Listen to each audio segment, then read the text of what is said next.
Let me tell you about something I did last week. I was cleaning out my phone, deleting screenshots, organizing my gallery, and then I found it, a photo of myself from about 6 years ago.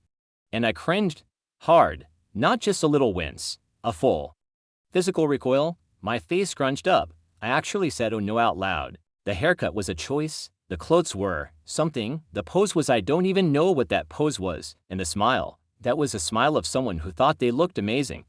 At that moment, I felt two things. First, embarrassment. Second, a question. Why did I think that looked good?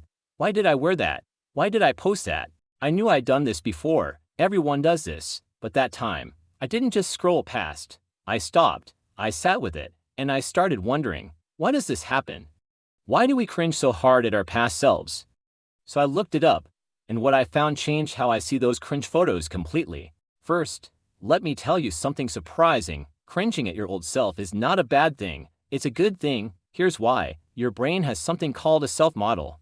It's like a mental picture of who you are right now. This model includes your values, your tastes, your sense of self.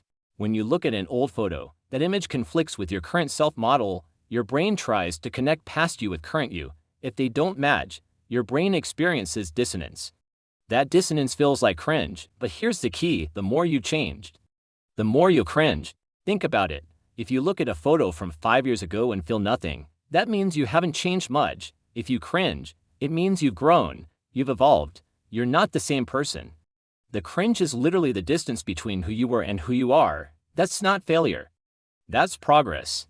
Now, here's the part that blew my mind. There's neuroscience behind this. It's called memory reconsolidation. Every time you remember something, your brain doesn't just play it back like a recording, it resaves that memory with new context. When you look at an old photo, your brain takes that memory, that image of yourself, and resaves it with your current self-model. The cringe is part of that process. You're not just looking at the past, you're actively updating it. That's why some memories feel so vivid. Your brain is working on them. Here's a personal example. I have a photo from my college days.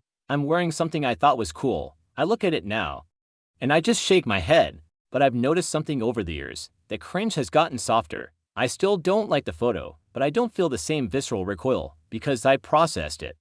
I've accepted that version of me. I've integrated it into my story. The photo hasn't changed. I have. That's growth. Now, here's another layer. This cringe reflex is actually a sign of healthy development. Psychologists have studied this. They found that people who cringe at their past selves tend to have a stronger sense of personal growth. They're more self-aware, they're more adaptable. People who don't cringe, they're often stuck. They haven't changed. They're holding on to an old version of themselves that no longer fits. So the next time you find an old photo and you cringe, don't feel bad, feel proud. You've grown, you've learned, you've become someone new. But what about the really old photos? The ones from high school or middle school? The ones that make you want to delete every digital trace? Those are the ones that show the most growth, because you were still becoming, you were trying on identities, you were figuring out who you were. Of course you made questionable choices. That's what growing up is. My high school photos are a museum of bad decisions, but I keep them.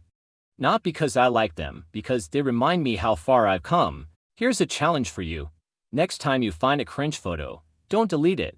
Just look at it, sit with the discomfort, and ask yourself, what does this photo tell me about who I was then? And what does it tell me about who I am now? You might be surprised by the answers. That's the weird thing I learned today. Hey, if you've ever cringed at an old photo of yourself, you're not alone.